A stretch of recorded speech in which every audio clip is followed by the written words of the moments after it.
Hola a todos, estamos de vuelta después de unos días de descanso, que no han sido solo descanso, la verdad, porque hemos tenido mucha planificación. Ustedes nos conocen desde Una Casa sobre el Mar, aquí no paramos de innovar y nuestra intención es seguir trayéndoles a los mejores profesionales, asesores financieros de España, Latinoamérica, con este formato que nos caracteriza, ¿no? Fresco, cercano y diferente. Y para ello, además, hemos grabado este primer vídeo, que pueden estar viéndolo hoy como una novedad, con lo cual nosotros estamos muy contentos de este nuevo hito y de seguir creciendo además a través de esta comunidad internacional que estamos desarrollando. Efectivamente, además, como bien dices, este primer programa que estamos grabando es el primer programa del año, es nuestro segundo programa de debate en el que contamos con 3 profesionales muy experimentados, 3 asesores que ya han pasado previamente por el programa, que luego cuando les presentemos daremos el número del programa en el que fueron entrevistados para aquellos que quieran volver a escuchar, si ya escucharon su entrevista, o para aquellos que no escucharon su entrevista, que la puedan escuchar. Y vamos a hablar sobre todo de las reflexiones que nos deja el 2022, vamos a debatir sobre cómo ha sido el 2022, qué oportunidades ven para sus clientes y para los inversores de cara al 2023, y lo vamos a hacer además de una forma, como hacemos siempre aquí, de muy amena, muy pragmática y muy fresca. Así es. Así que arrancamos. Nosotros somos Francisco Rodríguez e Iván Díez. Gracias a todos de nuevo por acompañarnos una vez más y empezamos. Amigos, hoy con un programa de lujo para Una Casa sobre el Mar. Arrancamos nuestro segundo programa de debate, como tú contabas antes. Efectivamente, además no se me ocurre ninguna mejor manera que hacerlo y aportar valor añadido a nuestros oyentes, a la gente que nos escucha, pues con 3 profesionales, como decía antes, que ahora pasaré a presentar. Además, 3 profesionales que han formado parte y que forman parte de Una Casa sobre el Mar, porque ya les hemos entrevistado.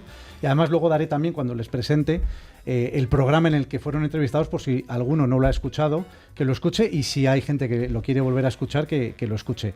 Así que bueno, empezamos con Ana Fernández.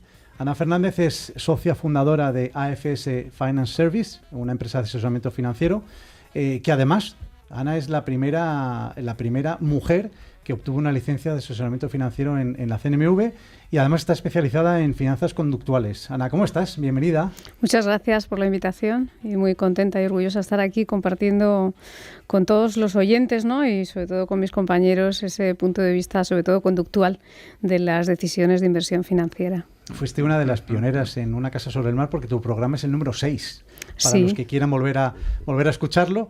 Así que nada, encantados de tenerte aquí, junto con Carlos Farrás, de DPM Finanzas, también una empresa de asesoramiento financiero. A Carlos le hemos tenido no hace mucho, porque Carlos participó en el programa 45, pero teníamos muchas ganas de volver a sentarte aquí y estar con nosotros, porque tengo que decirte que el programa fue muy escuchado.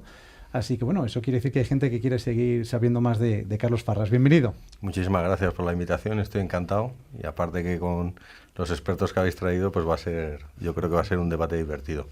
Sí, porque concluimos con, que no por eso es menos importante, con José María Loinaz, que es socio fundador y además director ejecutivo de Sassola Partners, que además empezasteis como empresa de asesoramiento financiero y habéis pasado a ser ya sociedad gestora. Además ya nos contaste mucho en tu entrevista, que fue la número 26, tu programa. Nos contaste que te gustaba mucho la historia, pero también que te gustaba mucho la calidad y el crecimiento para las inversiones de tus clientes. Así que bueno, nos seguirás contando y nos seguirás dando ideas que en el debate de hoy de qué oportunidades encontramos en el 2023. Así que nada, también bienvenido y muchísimas gracias. Muchísimas gracias a vosotros por haberme invitado, por compartir este tiempo aquí con mis compañeros y poder por lo menos pasar un tiempo agradable después del año 2022 que hemos pasado y lo que hemos sufrido. Y yo creo que compartiremos puntos de vista muy similares sobre las perspectivas y lo que hay que hacer, porque yo creo que todos pensamos más o menos lo mismo. Efectivamente, José María, ya entrando un poco en materia, porque además tenemos muchísimas cosas que comentar esta tarde y queremos exprimirlos ya que les tenemos aquí en el estudio. Una de las cosas que comentabas era esto, ¿no? En el año 2022 no le faltó nada No creo que merezca la pena mencionar todo lo que hemos tenido, porque hay algunas de esas cosas que siguen estando sobre la mesa este año, quizás ya con algo más de visibilidad, ¿no? Sobre algunas de ellas, sobre algunos de esos hechos que marcaron un año tan difícil, ¿no? Para el inversor profesional, inversor de a pie, todo tipo de inversor, porque veíamos el otro día muy pocas clases de activos se han salvado a un año tan difícil como el año pasado. Merece la pena, a nosotros nos gusta hablar aquí de futuro, de oportunidades, de cómo vamos a afrontar estos próximos meses en el 2023, decía Iván, pero yo hago la primera pregunta para los tres, refiriéndome más a qué aprendizaje nos ha dejado el año pasado. O sea, ¿en dónde se están concentrando vuestros esfuerzos desde el año pasado? Seguramente para que el inversor, nosotros tenemos un concepto muy arraigado, no solamente aquí, sino también desde Lombia Capital, que es la inversión a largo plazo. ¿Está calando? ¿Cuáles han sido? ¿Cuál puede ser, según ustedes, después de un año tan complicado, ese aprendizaje que podemos trasladar, oye, para el corto, medio, largo plazo, ¿no? Seguramente que ha dejado muchas reflexiones el año pasado. No sé quién quiera arrancar. Si queréis arranco yo.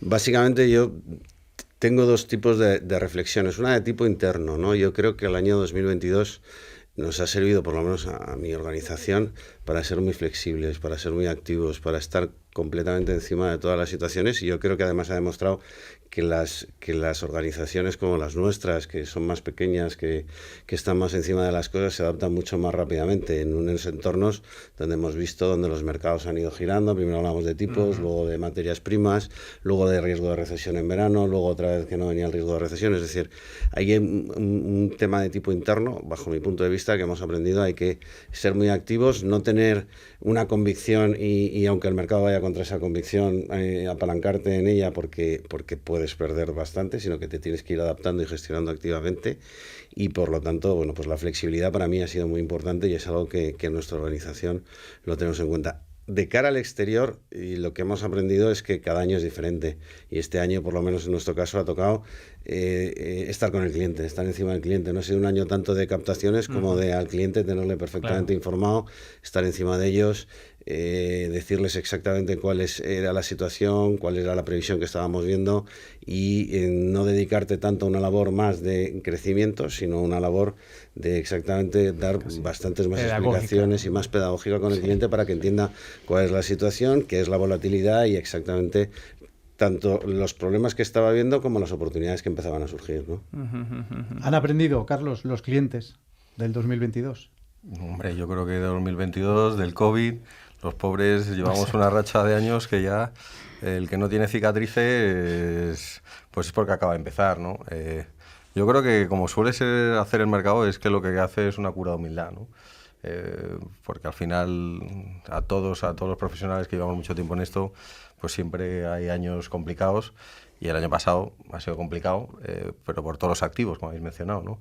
Pero bueno, yo como reflexiones, uno, que muchas veces el mercado nos pone a prueba incluso a los profesionales.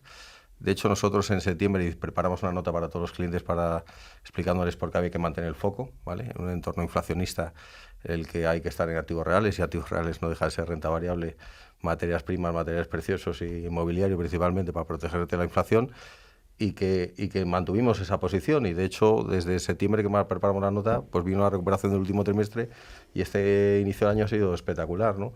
Entonces, pues bueno, creo que hay veces que el mercado nos pone a prueba. Creo que con algunos de nuestros clientes que llevan mucho tiempo con nosotros, pues entienden perfectamente la situación, y su preocupación era que no dejáramos de aprovechar las oportunidades que nos da el mercado con un entorno de incertidumbre.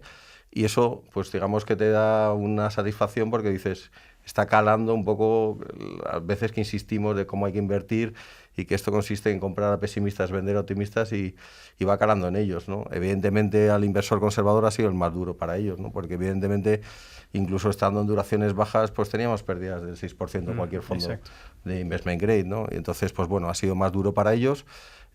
Pero bueno, lo que tratamos de decirles es, oye, pues no hay defaults en las carteras, esto se recuperará, y solo con el carry que hay o con el tipo de interés que tienen estos fondos, pues recuperaréis la inversión, ¿no? Pero yo creo que para ellos los últimos años han sido duros en general, yo creo. Pero es verdad, Carlos, que si sale bien, ¿no? O sea, lo que comentabas de comunicar en septiembre, si el 2023 es un año en donde da la razón a ese asesor y a esas políticas más de medio largo plazo, yo creo que va a ir calando ese mensaje de decir, oye, aguanta. Si tienes asesoramiento financiero profesional detrás tuyo y te están diciendo aguanta, porque aquí hay un profesional que conoce de esto, si aguanta y luego sale bien, yo creo que vamos a ganar muchísimo después de estos 3 años que han sido una montaña rusa para ese inversor. No sé, Ana, ¿tú qué opinas sobre esto?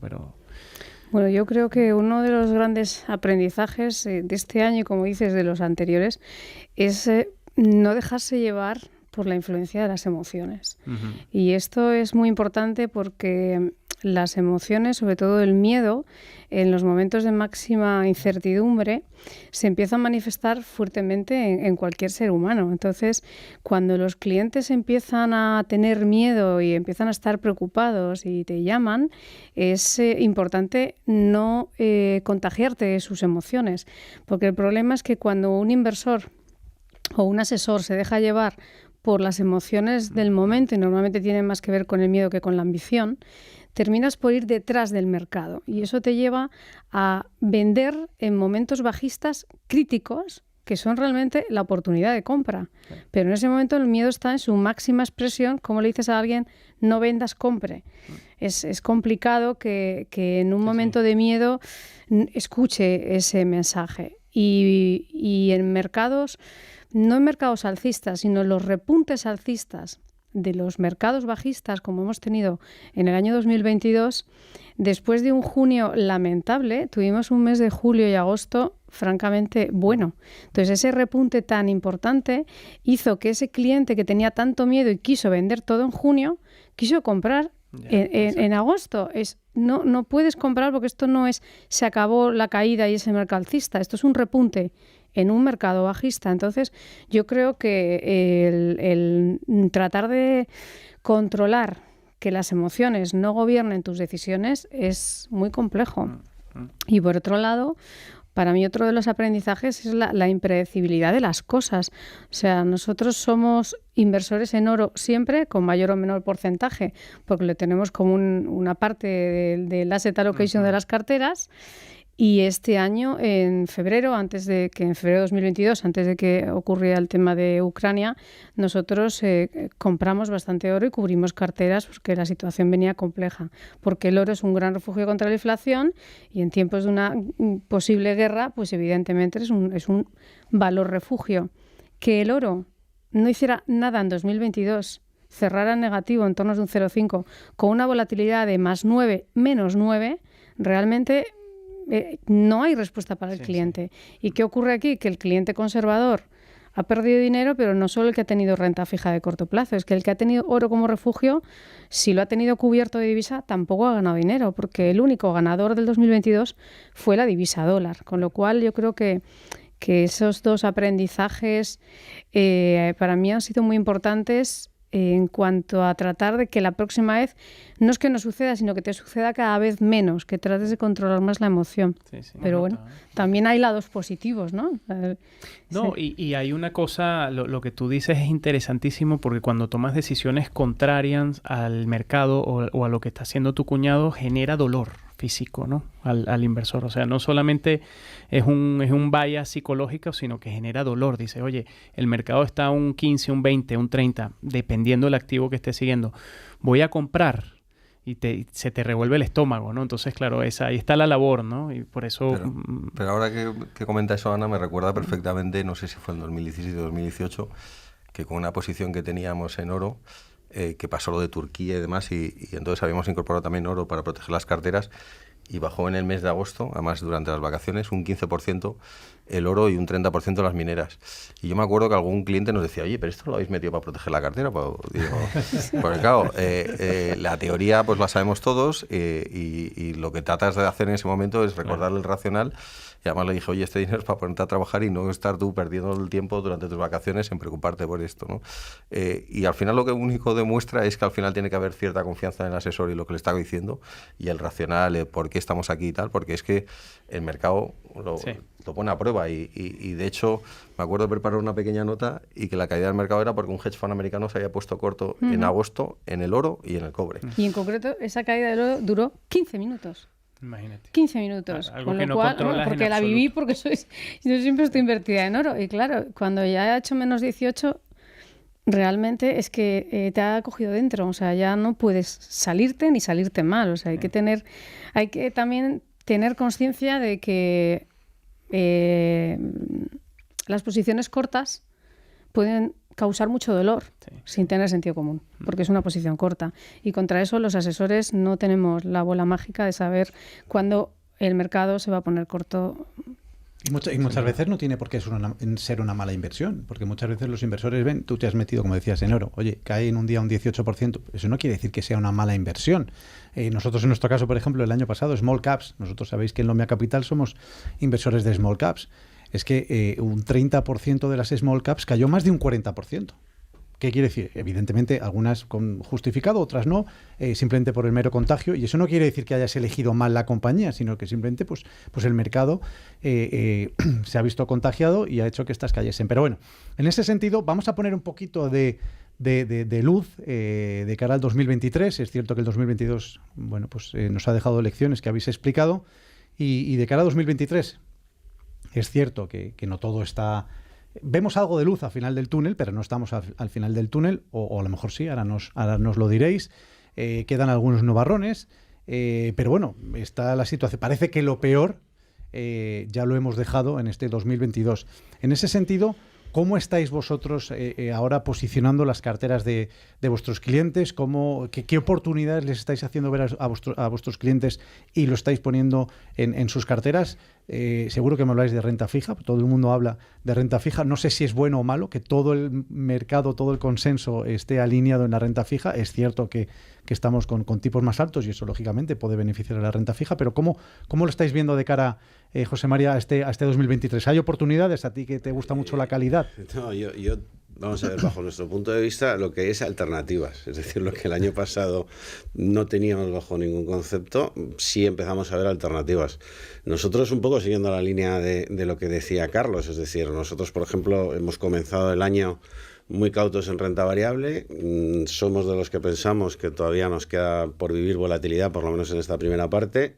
No creemos que los beneficios que ahora mismo descuentan los índices sean los que van a tener con las perspectivas que tenemos, y sí hemos encontrado un refugio bastante más importante en la parte de renta fija. Entonces, renta variable hemos mantenido nuestras posiciones, nuestras convicciones que venimos manteniendo desde el pasado verano o incluso desde antes, es decir, básicamente pues calidad, básicamente pocos apalancamientos, compañías con balances bastante sólidos, estructuras sectoriales muy diversificadas. Empezamos una apuesta por una parte de Asia que no nos ha ido mal en este comienzo de año y seguimos apostando por ella, y lo que hemos hecho es aplicarle coberturas, no reducir la parte larga.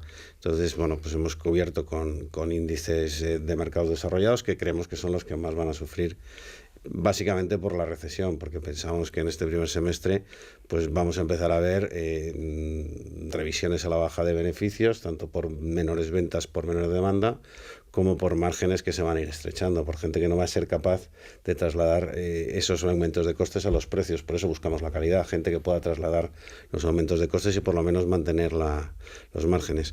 En renta fija empezamos a ver oportunidades, indudablemente. Somos cautos con algunos segmentos, nos parece que, por ejemplo, high yield todavía puede tener algún susto, no vemos que la tasa de impago esté suficientemente alta, la deuda de gobiernos estamos esperando a que posiblemente en desarrollados, aunque ya empieza a dar, sobre todo a corto plazo, pero acaben de subir los tipos para poder entrar más, pero nos parece que, por ejemplo, Investment Grade europeo está creando bastantes oportunidades, deuda subordinada financiera, hablamos también de algún deuda corporativa emergente, bueno, pues revisando un poco en qué zonas te estás yendo, algunos fondos flexibles, es decir, empezamos a ver oportunidades y de hecho, aunque estamos con una infraponderación en renta variable, pues los retornos que estamos teniendo en este comienzo de año son lo suficientemente importantes como para que los clientes pues estén bastante satisfechos, ¿no? Entonces, sí pensamos que la segunda parte del año, pues posiblemente la renta variable, ya una vez descontado la recesión, pues debamos ya empezar a volver a niveles normales de renta variable e incrementar nuestras posiciones, porque si pensamos que la recesión que posiblemente venga en el mundo desarrollado, pues no será muy profunda ni será muy larga, ¿no? Eso es un poco nuestra percepción. ¿Quién quiere sumarse a este debate de oportunidades? Bueno, yo creo que hay una oportunidad, y para mí esa luz, ¿no?, al final del túnel que decías en positivo, y es que los mercados bajistas son infinitamente más cortos que los mercados alcistas. Entonces, si he traído el dato del S&P desde el año 58... Eso le va a gustar a los oyentes. Eso les va a encantar, ese dato, porque efectivamente... Sí, realmente llevamos 12 meses cayendo porque enero no ha terminado. Sí. Lleva una gran subida, pero no sabemos cómo terminará. Pero dicho esto, en el año 2008 fue la crisis más larga, el mercado bajista más largo, y fueron 17 meses cayendo, que llevó al S&P a un menos 57%.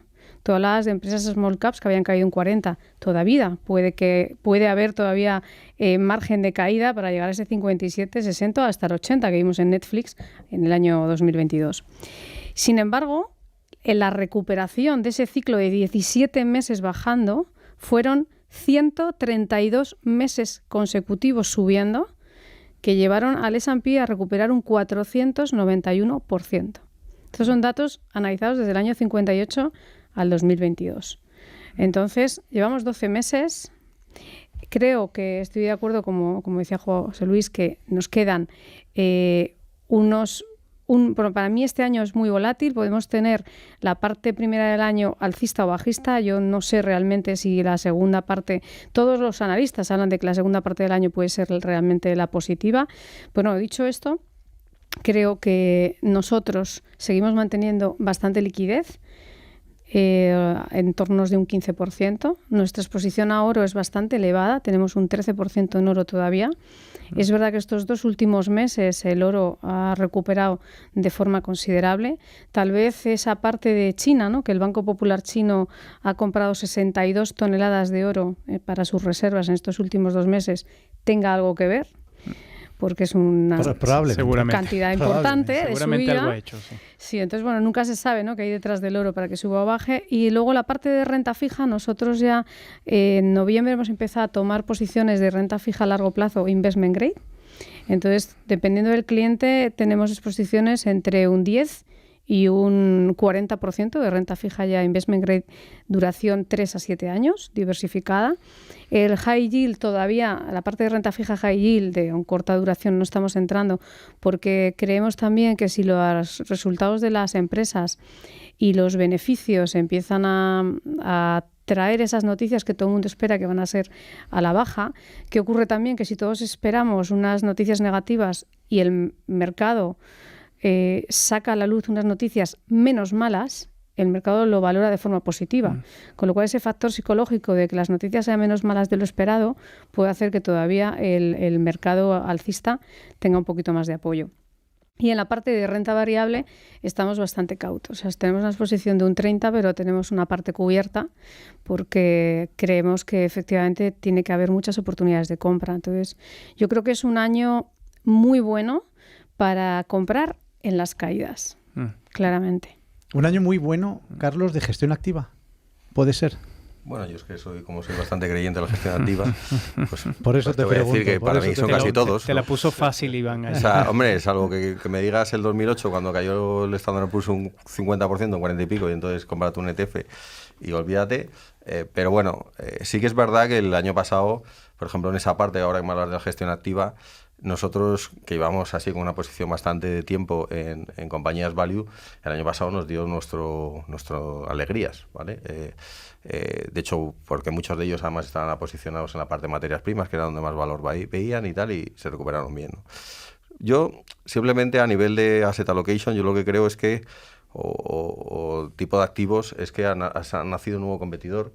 Antes José María lo mencionaba, que ha cambiado muchas cosas, y una de las cosas que ha cambiado es que había una parte de la tarta que se llama renta fija que no nos pagaba. Y ahora hay una parte del mercado que se llama renta fija, que es que te paga y te paga bien, ¿vale? Porque estamos hablando que en grado de inversión podemos hablar de rentabilidades del 4 o el 5%. Esto para mí lo que hace es que compita a todos los activos. Es decir, yo si tengo la renta fija pagándome un 4 o un 5, pues a la renta variable ya no le voy a exigir un 5, que a lo mejor me valía bien. O sea, le voy a exigir un 7 o un 8. Entonces, ahí es lo que hemos visto el año pasado, que ha habido ciertos ajustes, valoraciones, y que creemos que a lo mejor en algunos activos ha caído de más, ¿vale? Y a lo mejor hay otros que no nos parece que hayan caído suficiente, ¿no? Por ejemplo, la parte de renta variable americana la seguimos viendo cara. Ha habido un ajuste de múltiplos, pero los márgenes empresariales están en máximos. Cuando hay un ajuste, pues es que lo que está ahora 17 veces, a lo mejor vuelve a estar a 20 veces y por lo tanto se tiene que volver a reajustar, ¿no? Entonces, lo que sí que creo que es bueno para los ahorradores es que sepan que incluso con duraciones muy bajas podemos tener retornos del 3,5-4% sin tener que despeinarnos. O sea, y eso lo echábamos en falta, ¿no? Claro, porque claro. teníamos mucho inversor que al final tienes que diversificar el patrimonio y imaginaros un perfil de riesgo medio que tiene un 50% de renta fija y un 50% de renta variable, pues sabíamos que la parte de renta fija, si le damos un 1,25 teníamos que estar contentos. Por lo tanto, en eso ha cambiado mucho, ¿no? Lo que sí que es cierto es que, por ejemplo, nosotros a nivel de oportunidades encontramos que Asia es un sitio donde estar. Creemos que el ciclo en el que se encuentran es totalmente diferente al mundo desarrollado, es decir, no tienen problemas de inflación, están con medidas de estímulo. De hecho, el Fondo Monetario Internacional da unas previsiones de crecimiento superiores al 4% para el 2023, ¿no?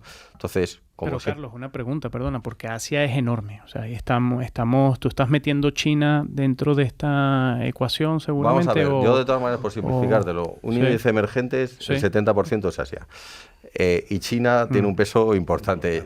Evidentemente, cuando te hablo de Asia, te hablo de China. Por ejemplo, hay zonas de Asia, por ejemplo, como es la India, que se ha comportado espectacularmente bien, pero ahí encontramos menos oportunidades porque ha subido mucho. Sí. No todo está igual de barato, ¿no? Yo, de hecho, volvemos al inicio. Creo en la gestión activa, por lo tanto, buscaré profesionales que gestionen bien en Asia para que encuentren las oportunidades allí, ¿no? Hay un tema, lo has comentado y lo ha dicho José María también al principio, o sea, ahora hay más alternativas y muchos de nuestros oyentes seguro que tienen todavía dinero en depósitos y demás. ¿La liquidez es una alternativa ahora también o no?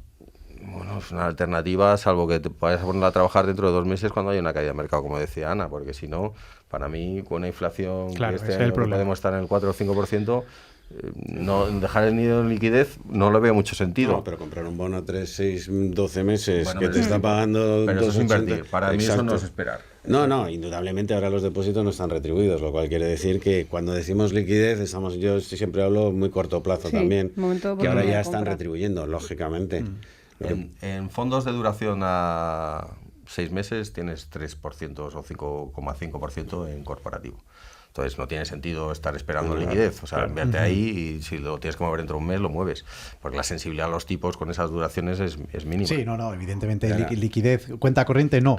Por eso. Lo que pasa es que los bancos no están extratipando los depósitos. O sea, es decir, están en el mejor de los mundos. De hecho, eso es un activo que nos gusta por primera vez en muchísimo tiempo. Mira que los bancos me dan una pereza general. Sí, pero el margen de intermediación les ha subido, indudablemente. Además, lo que dices tú, no están retribuyendo los depósitos, la liquidez, y ellos están obteniendo al final una retribución muy superior. Es otro escenario. Con impuestos especiales a los bancos. No, pero esto Oye, pero una cosa que dentro de todo esto, escuchándoles y nosotros cuando estábamos preparando la entrevista, era para nosotros importante que saliera el tema, porque es verdad que vemos oportunidades y como han comentado los tres, es interesante porque estamos en un mercado más normalizado, más competitivo en términos de activos, ¿no? Hace unos años o el año pasado hablábamos de otras cosas, ¿no? Ahora estamos hablando de oportunidades. Pero, ¿cómo está el inversor? ¿Cuál es su estado anímico? Porque les están siguiendo de una forma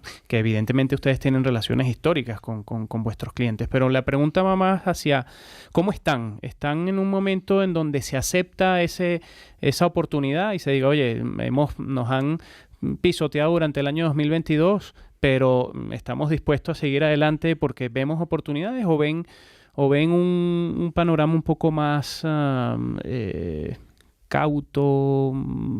¿Cómo ven eso? En mi caso, por lo menos, lo que están es primero intentando cerrar heridas y están intentando mirar al futuro. Es cierto que un poco lo que comentaba antes Ana, yo estoy de acuerdo, es decir, algunos ahora que están viendo los mercados subiendo, intentan incrementar sus posiciones con el objetivo de intentar recuperar. Entonces hay que calmarles, decirle, oye, cuidado, mira, vemos el mercado así, lo que estamos pensando es esto, hay otro tipo de alternativas, es decir, hay gente que nosotros estamos, por ejemplo, incorporando, y lo estamos incorporando en el vehículo más conservador que tenemos, con la expectativa de que en cuanto veamos un mercado que cae algo más y surgen oportunidades, poder ir a esas oportunidades, ¿no? Entonces, bueno, pues el cliente indudablemente después de un año malo, pues piensa y siempre va buscando, en cuanto ve una senda positiva, pues él siempre va buscando pues el volver a incrementar, y lo que no tienes que hacer nunca es comprar arriba y vender abajo, sino todo lo contrario. Sobre todo, José María, eso es clave, y sobre todo porque estamos hablando en España de un perfil generalmente muy ligado a ese perfil conservador, ¿no? O sea, no estamos hablando de que de perfiles... No, pero en cualquiera de los perfiles y en cualquiera, o sea, porque en cada uno de los casos, la verdad es que el conservador es el que más ha sufrido, porque siguen sin entender muchas veces la causa de por qué son los retornos negativos, o mejor dicho, por qué la valoración de mercado es negativa, porque al final el retorno es el que es, y el precio de mercado, si llegas a final de vencimiento de sus posiciones en renta fija, van a tener lo que han invertido más los cupones correspondientes, con lo cual ahí no van a tener, pero indudablemente les cuesta. Lo que pasa que nuestra labor, yo creo que una de nuestras labores fundamentales es explicarles exactamente cuál es la situación, explicarles cómo se está o cómo pensamos que se está moviendo el mercado, cómo viene la situación después. Antes Ana comentaba lo de los mercados bajistas, comentaba 2008, pero desgraciadamente no vamos a tener una FED haciéndote un quantitative easing, ni dejando los tipos al cero. Vamos a tener una FED que si al final de año los ha bajado algo del 5%, nos podemos dar algo, que si sigue la reducción de balance en la línea actual, nos podemos agradecer, porque posiblemente pueda incrementar, y un BCE exactamente lo mismo. Desde Trichet no hemos vuelto a ver otra vez lo mismo, lo cual quiere decir que la situación no es la misma. Hay que hablar con cautela y hay que decirle al cliente que va a haber oportunidades, pensamos que va a haber oportunidades, hay muchas oportunidades en renta fija, debería haberlas en renta variable, pero hay que hacerlo con cautela y con precaución. Esa es por lo menos la posición que nosotros estamos adoptando. Sin duda, sin duda. Yo en mi caso lo que he visto es el sentimiento del inversor dependiendo de la edad y dependiendo del perfil. O sea, ese estado anímico ha sido cerrar el año entre enfadado, decepcionado, preocupado o, bueno, aceptando y resignándose hacia la situación de las pérdidas del valor de su cartera. ¿Qué ocurre con los perfiles conservadores que son más mayores, ¿no? Clientes inversores que pueden tener cerca de los 70, 80 años, que tienen un patrimonio muy grande y que el año 2021 fue un año muy positivo para ellos, y que ganaron muchísima rentabilidad porque como la renta fija no daba nada ni era una alternativa en los años anteriores al 2022, pues tenían unos perfiles de riesgo con mayor peso en renta variable de lo que ese perfil en otras circunstancias tendría. Entonces, esos clientes que cerraron el año 2021 con un 12% de rentabilidad, cuando se han encontrado con un 12% de rentabilidad negativa en 2022, están entre enfadados y preocupados. Entonces, ¿qué ocurre ahí? Que esos sesgos cognitivos, ¿no? por traer las finanzas conductuales a la mesa, ese efecto de dotación, que es uno de esos sesgos que está vinculado con la tendencia a creer que lo que tú tienes ya es tuyo, cuando realmente no estás perdiendo tu patrimonio. O sea, ellos te lo verbalizan, es que tenemos unas enormes pérdidas. Enormes pérdidas no, estáis perdiendo el mismo 12% que ganasteis el año pasado. O sea, que nos iríamos a enero de 2021 plano. Mientras no se ejecute, ¿no? Y además, mientras no se ejecute, no se pierde. Claro, pero el valor del patrimonio ya es que empezamos el año con mucho dinero. Sí. Bueno, ya, ¿y el anterior? Entonces... Ese sesgo es muy importante, ¿no? Entonces, ¿qué ocurre? Que ese inversor conservador, cuando ve que el mercado empieza a ser un poco alcista, y como es este año, quiere incrementar riesgo porque se le manifiesta ese otro sesgo, que es la ilusión de control, con el optimismo, que cree que ya ha dejado de caer el mercado y tiene él la creencia de que los asesores o él puede controlar en qué momento ya recuperó y se puede salir, cuando eso realmente es imposible. Sí. Entonces yo creo que los clientes más jóvenes, ¿no? esos inversores que tienen entre 40 y 50 años con grandes patrimonios, creo que son más conscientes de lo que ocurre y tienen también más capacidad de tiempo para recuperar, claro. cosa que el señor de 80, claro. La preocupación la tiene precisamente ¿por qué? Porque no tengo tanto tiempo para esperar a que esto se recupere en el medio plazo. Sí. Mientras que el de 50 ve con claridad que es un momento y una oportunidad de mercado que hacía muchísimos años no teníamos, porque alternativas de inversión como hay ahora, hacía muchos años que no había. Sí. Entonces yo creo que depende del perfil del cliente. Entonces yo creo que hay que tener en cuenta esos sesgos cognitivos que nos llegan a tomar decisiones y esa aversión a las pérdidas que está en prácticamente todos los clientes conservadores, con esa ilusión de control unida a ese pesimismo-optimismo que dirige los mercados alcistas y bajistas. Entonces, no es solamente que los asesores podamos interpretar los datos financieros y transmitírselos al cliente, es que el cliente también escucha la información con ese sesgo de confirmación de voy a escuchar de lo que me cuentas lo que me interesa creer. Claro. Porque lo que no me interesa creer, hacemos realmente esto es una atención selectiva y entonces desecha la información porque no la está oyendo pero no la está escuchando. Sí. Entonces, todo esto ocurre en el cerebro humano. Entonces, los clientes son seres humanos como nosotros, tenemos cerebros, cada uno el nuestro, y nuestras creencias y nuestros sesgos se manifiestan pues dependiendo de cómo somos cada persona. Por eso el cliente conservador es conservador, pero ¿cuáles son sus experiencias? ¿Cuáles son sus miedos? ¿Qué sesgos tiene? Entonces, yo creo que es muy importante analizar a cada inversor. Entonces, yo creo que este año, a medida que el mercado sea alcista, pues los conservadores afortunadamente van a poder tener carteras con rentabilidades altas solo teniendo una buena cartera de renta fija diversificada. Si le damos rienda a Ana aquí, nos monta una masterclass de finanzas conductuales. Es que te iba, y aquí gratis, es que te iba a decir, en el estudio. Te iba a decir que seguro que el año pasado, porque tú eres, los que hayan escuchado tu entrevista, habrán descubierto que eres coach profesional. Yo estoy convencido que el año pasado tuviste muchas sesiones de coaching con tus clientes, seguro.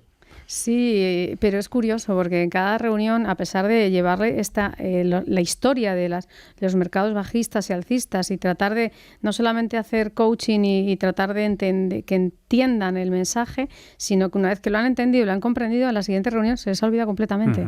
Es decir, esa creencia y esa confirmación de que solo escuchan lo que realmente quieren escuchar. O sea, cuando tú les dices en marzo de 2022, este año vamos a acabar en negativo. Cerrar en negativo no era una sorpresa, yo ya se lo dije en marzo, porque el año no apuntaba a ser un año optimista, viendo que hemos empezado el primer trimestre con unas caídas que solo con un nivel de riesgo alto y teniendo en cuenta que el activo de riesgo tenga rentabilidades positivas, no recuperas. O sea, sí, es complicado. Ha sido un año complicado. Daba igual, de marzo a diciembre en todas las reuniones era como el día de la marmota, se repetían las mismas cosas. Entonces sí ha sido un año muy complicado donde es difícil no contagiarte de su preocupación, de su emocionalidad. Y ya sé que no quieres perder, pero si vendemos toda la cartera y la ponemos en un mercado monetario, no vas a recuperar. Entonces, no, desde luego. Es difícil, pero sí, como coach he tenido bastante trabajo psicológico-conductual en las finanzas. Bueno, yo creo que toda la industria, ¿eh? Sí. Y el que no, ya aprendió. De hecho, sois psicólogos financieros, los asesores. Bueno, yo... Armadores profesionales, digamos. Sí, está claro. O sea, es decir, lo que es un tema de trabajo de confianza, yo, por ejemplo, en nuestro caso, pues es más un tema de que, claro, cuando tienes un inversor con muchos años y muchos momentos diferentes del ciclo y has visto que siempre has actuado de la misma manera, te da mucha tranquilidad. Entonces, yo separaría en nuestro caso los clientes que llevan mucho tiempo con nosotros de los que acaban de empezar. ¿Por qué? Porque el que ha llevado tiempo pues ha visto que nos poníamos a comprar cuando vino el COVID y hubo fuertes caídas y que le fue fenomenal. Cuando vino el Brexit y no deshicimos desinversiones y luego se recuperó tal, vieron que es fenomenal. Entonces, al final te vas generando esa confianza, ¿no? Yo lo que creo que además, en el caso de probablemente los clientes que tiene la firma de José María o la de Ana o la mía, eso están muy bien atendidos. O sea, que quiero decir, yo creo que a mí lo que me preocupa es el otro 90% que sigue estando asesorado por un banco que se ha encontrado que tenía un dinero ahí que le están diciendo ponlo a trabajar y que se ha encontrado con pérdidas sustanciales y probablemente esa relajación que a lo mejor nosotros tenemos por la confianza, por el tipo de ese asesoramiento que damos, que es independiente y tal, pues eso no se lo pueden dar desde las entidades, ¿no? Entonces yo lo que creo es que probablemente ha habido mucho inversor, sobre todo conservador, que ha acabado capitulando y yéndose de los depósitos a algo que no entendía muy bien y que le ha tocado un año muy duro. Entonces, esos son los que realmente me preocupan. Porque los nuestros, pues al final tienes tiempo, se lo explicas, se lo tendrás que volver a repetir, claro, pero lo entienden y por eso están trabajando con nosotros y están siendo asesorados por nosotros, ¿no? Entonces, ahí eso es un poco, yo creo que el hándicap que hay, que como sabéis ha habido un volumen muy alto que se ha ido, todavía hay muchos depósitos, pero que se había ido a gestión de carteras, que veremos si luego vuelve o van a decir yo no vuelvo a invertir en esto porque siempre pierdo dinero o lo que sea, ¿no? Pero bueno... sí, pero es una reflexión muy relevante esa, porque es verdad que todavía estamos en medio de una sociedad con bajo conocimiento financiero en patrimonios que a veces son incluso relevantes, ¿no? No hablamos simplemente hablamos de personas que tienen dinero y que muchas veces están asesoradas. Yo por ejemplo, la diferencia, un poco lo que decía Ana, yo tengo clientes mayores que no se han puesto nerviosos, pero es que siempre ha sido el mismo mensaje. Entonces, te quiero decir, también es verdad que va un poco la manera de invertir, ¿no? Nosotros somos incómodos, sabemos que cuando cae el mercado les vamos a decir que van a salir a comprar, que se lo hemos dicho cuando nos contratan y tal, pero por ejemplo, pues recientemente nos ha contratado un nuevo cliente y me ha dicho que en su casa le han dicho que sí estaba loco porque iba a empezar a invertir, ¿no? Viene de la recesión y tal, y le he dicho, hacemos lo que quieras, podemos empezar ahora o dentro de 6 meses. He dicho, no vamos a empezar, pero claro, psicológicamente yo creo que les afecta, ¿no? Y ese entorno parece... Vamos, ¿cuántas veces oímos el año pasado que venía una recesión y realmente no ha habido una recesión? El crecimiento mundial ha sido positivo en 2022. No, bueno, los resultados empresariales impresionantes. El 2023 llegará, pero que te decir que venimos vendrá el lobo no sé cuánto tiempo. Sí, lo que pasa es que como todas las cosas vienen con retraso, pero vamos, es cierto, o sea, es que la gente tampoco tiene que tener una cultura financiera, yo creo que para eso estamos nosotros, es decir, el problema un poco, yo estoy de acuerdo con Carlos, es decir, en un país donde estamos muy bancarizados, pues acaban teniendo muchos clientes los problemas de los que estamos hablando, ¿no? Entonces, bueno, pues nuestros clientes, pues lo que hemos dicho al principio, ha sido un año de explicarles, de decirles, de argumentarles exactamente pues, por qué hacíamos esta estrategia, como dice Carlos también, pues oye, ya te conocen de muchos años. Sí. Yo tengo clientes que llevamos intentando verles desde verano. Y es que dicen que no, que lo que hagamos que está bien. Adelante. Y que tienen mucho lío y que tienen sus empresas, tienen sus cosas y ellos realmente tienen confianza, ¿no? Entonces, bueno, pues toda esa situación, pero bueno, ha sido un año de mucha pedagogía, o sea, eso es cierto. Me lo imagino, seguro. Bueno, pues podríamos estar aquí mucho más tiempo, pero para cerrar el debate, queremos cerrarlo de una manera interesante. Nos gustaría que, a modo de conclusión, cada uno nos completéis estas 2 frases que hemos preparado y así la personalizáis de la manera que queráis. Empieza quien quiera. La primera frase es que en el 2023 no nos falte... Trabajo. Valdría para cualquier año, José María. Eso sí. Pensaba que te ibas a ir por las inversiones, pero está bien. Sí. No, yo creo que el 2023, es decir, yo sinceramente creo que al 2022 lo recordaremos como se recuerda el 2008, se recordaba en el 2014, hablaba del 2008, pues 2022 lo recordaremos. Ojo, que en el 2008 al final, pues si tú estabas puesto en manos gubernamentales o demás, pues sí habías tenido una salida. Pero indudablemente yo creo que en el 2023 pues que no nos falte trabajo, que no nos falte el seguir con el optimismo, el seguir con las ganas de tirar para adelante, de preocuparnos de nuestros clientes, de preocuparnos de nuestra gente, de seguir haciendo las cosas como las hemos seguido haciendo hasta ahora. Que las reflexiones que hemos hablado al principio nos sirvan como eso, como reflexiones, pero que nuestra mentalidad y nuestra forma de desarrollar el trabajo siga siendo exactamente la misma, que no nos condicione en absoluto todo lo que ha pasado en el 2022. Eso es una de las máximas que tenemos. El viernes tenemos un offsite con todo el personal de la empresa y va a ser uno de los mensajes claves. Es decir, oye, el 2022 son cosas que pasan en el mercado, pero seguimos exactamente con las mismas perspectivas, los mismos objetivos y la misma estrategia y la misma filosofía de empresa, ¿no? Yo creo que ese es un poco el objetivo. Que en el 2023 no nos falte salud, serenidad y visión de futuro para poder hacer buenas inversiones de largo plazo. Apuntadísimo, Ana. Normalidad.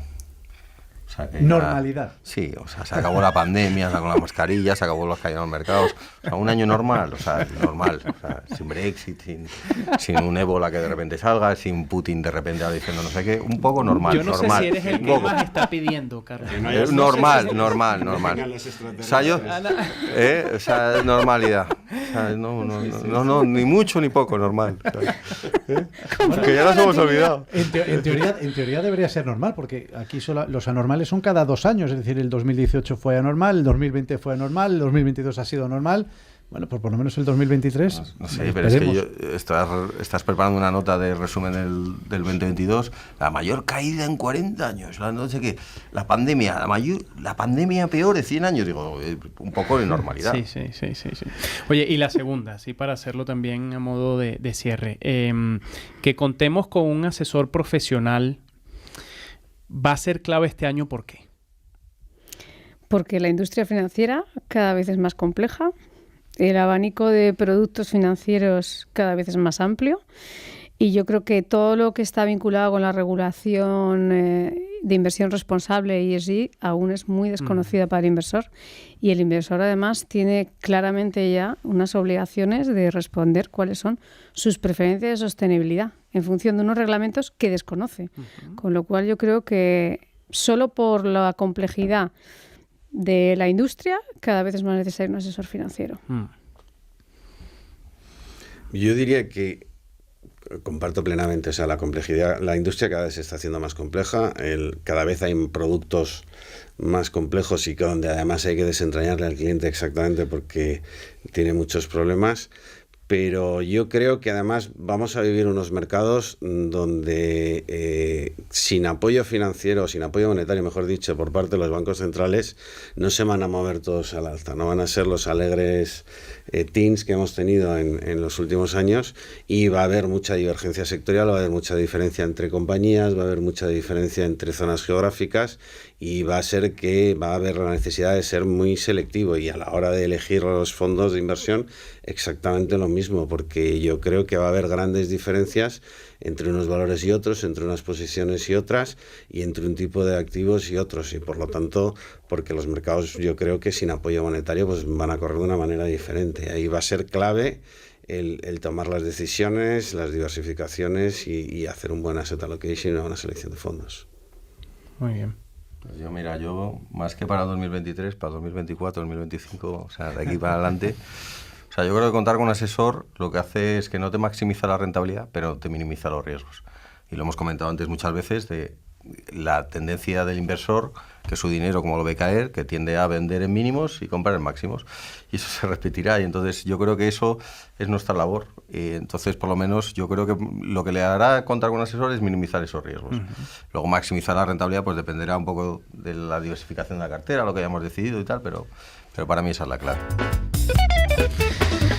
Oye amigos, Ana, Carlos, José María, pues hemos culminado nuestro segundo programa de debate. Nosotros estamos muy orgullosos de haberlo hecho, pero además de haberlo hecho con ustedes, porque teníamos muchas ganas de traerles al estudio. Se ha generado aquí un debate que ha volado. O sea, lo que se iban antes, hubiésemos podido estar otras 2 horas con coach, con calidad, con investment, contraria investment, que es lo que sigue Carlos, pero mil gracias por acercarse. Ustedes son parte activa de esta casa desde hace mucho tiempo y ahora lo son más, con lo cual agradecerles mucho el tiempo de esta tarde y que sigamos dando consejos basados en optimismo y en profesionalización para toda la industria, ¿no? Este año. Oye, yo por mi parte muchísimas gracias a vosotros, muchísimas gracias a mi compañero, la verdad es que ha sido un rato como la otra vez, es decir, se me ha pasado volando, sí. Ha sido un rato súper agradable y yo creo que en el fondo y en resumen, yo creo que más o menos lo que hemos dicho los tres compartimos la mayoría de los puntos de vista y la visión del mercado y la visión sobre todo de lo que tenemos que hacer por nuestros clientes.